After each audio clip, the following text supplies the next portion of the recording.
Este é um conteúdo experimental, gerado por inteligência artificial a partir de informações públicas do Diário Oficial de Porto Alegre. Embora façamos revisões contínuas, este podcast não substitui a consulta aos documentos oficiais. Utilize como um complemento acessível e fique atento a possíveis erros. O link para o Diário Oficial está disponível na descrição deste episódio. Primeiro capítulo: Executivo e Executivo Pessoal. Ok, vamos direto para os atos do Executivo. Tivemos duas novas leis declarando entidades de utilidade pública. Quais foram? A Associação Beneficente El Shaddai, pela Lei 14.285, e também o Sindicato das Empresas de Promoção de Eventos, RSC, Lei 14.284. Ah, sim. Essa declaração de utilidade pública, né, ela pode ser bem importante. Facilita, para conseguir recursos, fazer parcerias com o governo. Exato. E teve também um decreto, o 23.373, que altera um outro decreto de junho agora. Alteração em decreto recente, isso é normal, né?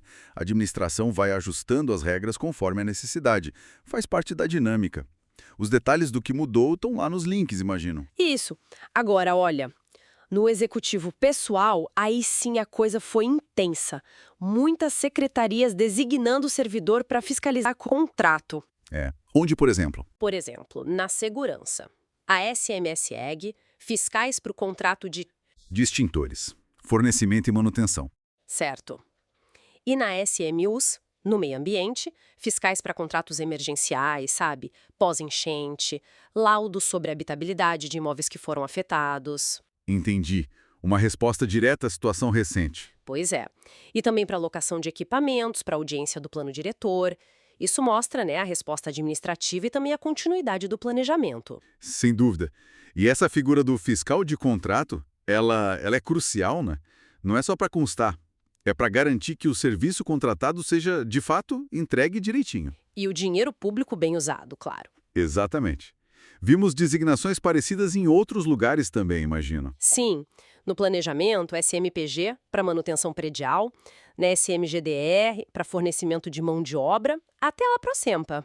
Para o SEMPA também. Sim, para contratos de locação lá no Tecnopuc e para serviços de TI e RH. É um mecanismo importante mesmo. Com certeza. Controle e gestão na prática. Falando em gestão, outro ponto que chamou a atenção foi a GIP, a gratificação de incentivo à produtividade. Apareceu bastante. A GIP. Para quem, principalmente? Para vários servidores, principalmente na SMAP, SMS, SMS e SMF. Pessoal que atua como fiscal ou gestor de contrato. Ah, faz sentido. É um reconhecimento financeiro, né? Por essa responsabilidade a mais de fiscalizar. Exatamente. E o interessante é que os níveis e períodos variam. Notei que algumas concessões usam decretos mais antigos, tipo de 2021, e outras já usam o mais recente, de 2025. Pois é, isso provavelmente tem a ver com a atualização das regras da própria GIP. O decreto mais novo pode ter mudado critérios, valores. Aí as concessões que se referem a períodos anteriores seguem a regra antiga e as mais novas já aplicam a atual. É comum essa transição. Entendi. Faz sentido. Na educação, na SMED, além de incentivos por qualificação para professores, o que me chamou a atenção foi um volume grande de trocas em cargos de direção e vice-direção de escolas. Ah, é? Muitas nomeações e dispensas? Sim, bastante movimentação. E também declaração de estabilidade para professores, monitores e até uma nutricionista. E, uma coisa, a instauração de uma sindicância foi determinada. Bom, a estabilidade é um passo normal na carreira, né? Rotina administrativa. Agora, essa quantidade de mudanças em direção de escola pode indicar algo mais, talvez uma reorganização, uma renovação nas lideranças mesmo. E a sindicância, bom, isso sempre aponta para a necessidade de investigar formalmente alguma ocorrência específica, né? Alguma coisa que precisa ser esclarecida. Certo. Além disso, vimos também aquele fluxo mais normal da administração, né?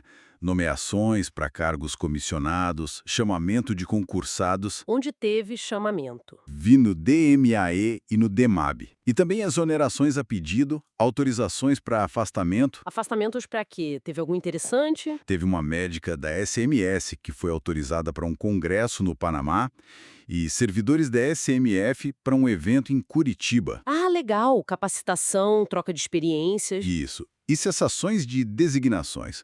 Portarias tornando sem efeito atos anteriores, tipo nomeação de concursado que pediu para ir para o fim da fila ou nem tomou posse, ou até concessão de jipe que precisou ser revista. É a máquina pública funcionando, né? No dia a dia. Entradas, saídas, promoções, substituições, correções de rumo.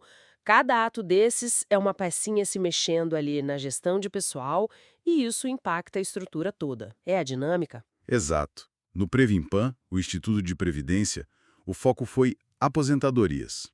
Várias. Que tipos? Voluntárias, por incapacidade, especiais também. E teve a exclusão de um inativo por falecimento, o que é triste, mas faz parte do processo. E a retificação de uma aposentadoria anterior. Retificação é comum também. Sim, mas o que chamou a atenção mesmo foi uma portaria que tornou sem efeito uma aposentadoria que tinha sido publicada lá em 2023. Por incorreções. Nossa, Tornar sem efeito uma aposentadoria do ano passado, isso mostra a complexidade, né? E a importância da precisão nesses processos todos. Envolve direitos, cálculos, é tudo muito delicado.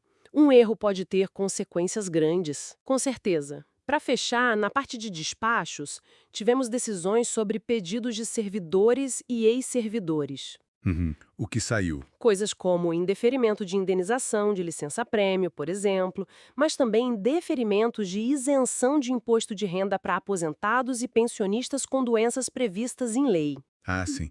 Baseado em laudos médicos, geralmente. Isso. E também averbações de tempo de contribuição de fora da prefeitura. Certo. Esses despachos são a aplicação da lei no caso a caso, né? A análise individual de cada situação, de cada direito, sempre com base na legislação e nas provas apresentadas, como os laudos ou os documentos de tempo de serviço. Essencial para garantir a decisão correta para cada um. Ufa! Foi bastante coisa mesmo hoje. Uma fotografia bem detalhada da máquina administrativa em pleno movimento. Sem dúvida. E sabe, fica uma reflexão, né? Como essa transparência toda, a publicação detalhada de cada um desses atos, mesmo os mais rotineiros, como isso contribui para o controle social, para que qualquer cidadão interessado possa entender como o município funciona de verdade. Próximo capítulo: documentos oficiais.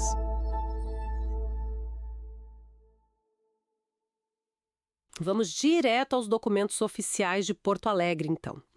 Temos aqui convocações importantes para programas de residência. Primeiro, o edital 121 de 2025 da SMP. Ele convoca candidatos para o programa de residência técnico superior em arquitetura.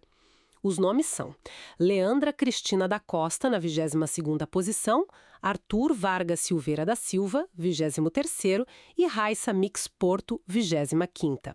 Ah, e tem uma observação sobre o 24º classificado, o Gustavo de Castro Pires. Ele já tinha sido convocado antes como o segundo negro. Bom, eles precisam manifestar interesse por e-mail, né, e enviar os documentos todos via protocolo virtual. Isso até 30 de julho de 2025. A lista de documentos é aquela padrão: identificação, CPF, título de eleitor com comprovante de votação ou quitação, certificado de reservista para os homens, comprovante de escolaridade, claro, curso superior em arquitetura e comprovante de filiação ao RGPS. E tem aquela opção, né? Quem não tiver interesse agora pode pedir para ir para o final da fila. Também até 30 de julho. Interessante, é notar a dinâmica desses programas de residência, né? Eles buscam integrar, assim, recém-formados na administração pública. É uma forma de oferecer experiência prática e, ao mesmo tempo, suprir necessidades técnicas do município. Um ganha-ganha, de certa forma. Exato. Aí, na sequência, temos o edital 120 de 2025. Esse é da PGM, junto com a SMAP. Esse convoca para a residência jurídica. São Juliana Barreto Pérez, na 66ª posição, Marina Lanzetta Hack da Rocha, 67ª, e Sérgio Soares Muniz, 68º. O processo é bem parecido, viu? Manifestar interesse por e-mail até 30 de julho e enviar os documentos até 31 de julho, um dia a mais aí para o envio. Os documentos são basicamente os mesmos. Só que o comprovante de escolaridade, claro, tem que ser bacharelado em ciências jurídicas e direito. Para esses programas, uma tentativa de padronizar. Certo. Agora, mudando um pouco o foco, vamos para resoluções de conselhos municipais. O Conselho Municipal do Idoso, o COMUI, pela Resolução 035 de 2025, aprovou ad referendo um projeto importante. É uma captação de 2,8 milhões para o Instituto Pobres Servos da Divina Providência. O projeto chama Viver Melhor. Olha, 2,8 milhões. É um valor bem significativo. Essa aprovação ad referendo, mesmo precisando de confirmação depois, já sinaliza, né? Mostra o papel crucial dos conselhos em viabilizar projetos sociais via captação de recursos, direciona fundos para iniciativas específicas, nesse caso, para o pessoal da terceira idade, e na mesma linha, o CEMAS, que é o Conselho Municipal de Assistência Social, também aprovou ad referendo várias emendas parlamentares. E isso pelas resoluções 154 a 159 de 2025. São recursos de investimento, GND 03, que vem lá do FLAS. Deixa eu listar aqui rapidinho. São R$100 mil para o Lar Santo Antônio dos Excepcionais, mais R$100 mil para a Casa dos Excepcional Santa Rita de Cássia e outros R$50 mil para o Educandário São João Batista. Ainda tem R$100 mil para a Casa de Saúde Menino Jesus de Praga, R$300 mil para a Casa de Nazaré e R$100 mil para a própria SMAS, a Secretaria de Assistência Social. É bastante coisa. Sim, é um volume considerável. Essas emendas parlamentares são um mecanismo relevante de financiamento para assistência social. Elas complementam o orçamento municipal e direcionam verbas federais direto para entidades locais que prestam serviços essenciais na ponta, né? Certo. Passando bem rápido por outros atos administrativos. Tivemos a homologação de uma inscrição para oficineiro na cultura, Rodrigo Moraes Alberto, um edital da saúde para selecionar orientadores bolsistas para o PET Saúde Digital. Bem interessante esse programa. E a SMMs, Secretaria do Meio Ambiente, retificando o cadastro de logradouros lá no loteamento Passo das Pedras. Ajustes de rotina, imagino, e agora algo mais estrutural, eu diria. A Instrução Normativa 002 de 2025 do DMLU, o Departamento Municipal de Limpeza Urbana, né? Essa IN reajusta a lotação de cargos em comissão, os CCs, de 12 a 19. Muda a distribuição deles em diferentes diretorias e assessorias, alterando uma normativa anterior, a 003 de 2023. Isso é importante. Essa IN do DMLU, ela reflete a contínua reorganização administrativa interna dos órgãos. Ajustar a estrutura de cargos de confiança às necessidades de gestão, sabe? Pode ser para buscar mais eficiência ou alinhar com novas diretrizes.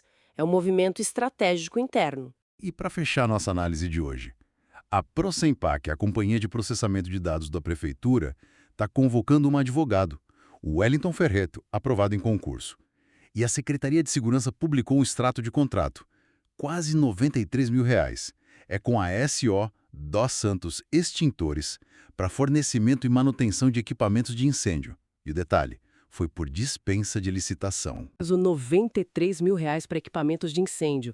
Pode ser por urgência ou alguma especificidade técnica, talvez fornecedor exclusivo. A lei prevê essas situações, mas é sempre bom ter transparência nesses processos. Olha, observando todos esses atos juntos, as convocações de gente nova, as aprovações de verbas para os conselhos, os ajustes na estrutura interna, como no DMLU, as contratações, a gente percebe a complexa engrenagem que mantém a administração municipal funcionando, né? É muita coisa acontecendo ao mesmo tempo. Fica aquela reflexão, será que toda essa máquina, com seus diversos processos e ritmos, está conseguindo responder com a agilidade e a transparência que a cidade precisa no dia a dia? É algo para se pensar. Último capítulo. Editais.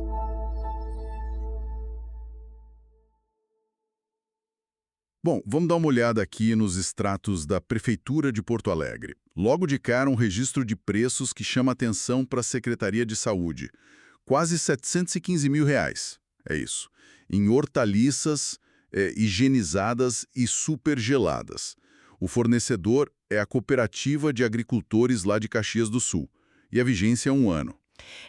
Esse mecanismo de registro de preços é, assim, bem comum para alimentos na administração pública. A ideia é fixar o preço por um tempo, né? Nesse caso, 1 ano. Eles apostam na previsibilidade e talvez em alguma economia por causa do volume, para garantir que não falte nada na rede de saúde. Mas, claro, a gente precisa ver se na prática isso funciona mesmo, se melhora o serviço lá para quem precisa. Entendi. E saindo do abastecimento, indo para capacitação de pessoal. Tem uma contratação dos Sebraiers. Foi por inexigibilidade, né? Valor de R$2.000. O objetivo é levar uma servidora num evento, o Transformar Juntos. Isso, a inexigibilidade, nesse caso, se baseia na lei, né? Para situações onde, tipo, não tem como competir, talvez um treinamento muito específico. Olha, o valor é baixo, sem dúvida. Mas sempre fica a pergunta sobre o impacto real, né? Esses eventos, eles realmente transformam a gestão? Ou é só para cumprir uma meta de desenvolvimento? Qual é o retorno concreto desse investimento do Tesouro Municipal? Fica a dúvida. Boa questão. Mudando de área, agora para infraestrutura, abriram uma concorrência eletrônica. É tipo um leilão online, né?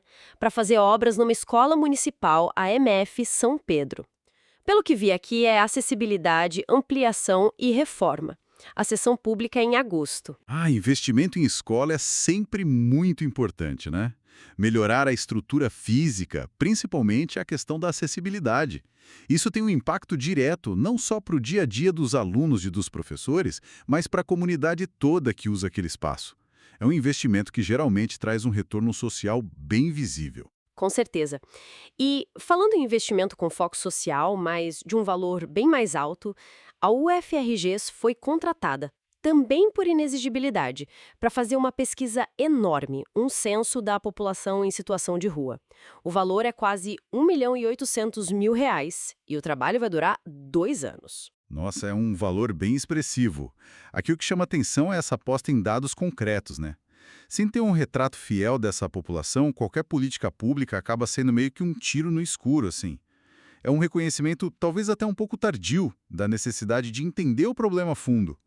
O valor alto e o prazo longo de 2 anos sugerem que eles querem ir além de só contar as pessoas, talvez entender as causas. A grande questão, claro, é se esse estudo vai mesmo guiar ações que funcionem, né? Que façam a diferença. Pois é. E a gestão também envolve fiscalizar, controlar. Vimos aqui uma notificação bem pequena, uma intenção de multa de R$10,92 para uma empresa por alguma irregularidade num pregão da assistência social. Parece quase nada, né? Mas mostra que existe algum tipo de controle, pelo menos. Exato. Mesmo um valor assim quase simbólico, ele reforça a ideia de que os contratos têm regras, têm consequências se não forem cumpridos. A fiscalização, não importa o tamanho do contrato, é o que deveria garantir que o dinheiro público está sendo usado corretamente e que o serviço está sendo entregue como foi combinado. Mudando um pouco o foco agora para a cultura, saiu o resultado final de um edital, o 001-2025, para os pontões de cultura. É da Rede Cultura Viva. A selecionada foi a Associação Axé Miré, com uma pontuação alta, 98,17. Agora abre o prazo para a habilitação deles. Os pontões de cultura é uma política bem interessante de fomento, né? Porque ela busca ser continuada. A ideia é fortalecer redes culturais que já existem nas comunidades, sabe? Descentralizar o acesso à cultura, promover cidadania, é um modelo que aposta muito na capilaridade, em chegar onde a cultura já acontece. Legal. E para a gente fechar essa análise, um ponto importante na área da habitação. Emitiram a certidão de regularização fundiária, a REURB-S, para o loteamento Vila Dutra Jardim. Isso é pelo DEMAB. Na prática, significa que os moradores vão ter o título de propriedade, né? Através dos contratos já quitados. Sim, a REURB-S é fundamental. Importantíssima. Ela transforma aquela posse informal, que às vezes existe há décadas, em propriedade registrada, oficial. Isso para a família significa segurança jurídica, né? A tranquilidade de saber que a casa é sua de direito. E abre portas também para conseguir crédito no banco, para poder deixar o imóvel como herança de forma regularizada. É um instrumento muito poderoso de inclusão social que garante o direito à moradia digna. Então, olha só, A gente passou por compras grandes para a saúde, capacitação de servidor, obras em escola, aquele censo social de peso, fiscalização de contrato, mesmo que pequeno, fomento à cultura e até regularização de moradia. É um mosaico bem variado mesmo da máquina pública funcionando. Sem dúvida, é muita coisa diferente acontecendo ao mesmo tempo. E essa variedade toda, com valores que vão de tipo R$ 10 a quase 2 milhões, isso nos deixa com uma reflexão, né? Como que nós, cidadãos, podemos acompanhar não só a formalidade disso tudo, a publicação no Diário Oficial, a assinatura do contrato, mas o impacto real desses investimentos no nosso dia a dia? Como a gente consegue ir além do papel e avaliar se a escola realmente ficou melhor, se a política para a população de rua de fato avançou, se a cultura está chegando mais longe? Como medir o efeito real disso tudo na vida da cidade? Este é um conteúdo experimental, gerado por inteligência artificial a partir de informações públicas do Diário Oficial de Porto Alegre. Embora façamos revisões contínuas, este podcast não substitui a consulta aos documentos oficiais. Utilize como um complemento acessível e fique atento a possíveis erros. O link para o Diário Oficial está disponível na descrição deste episódio.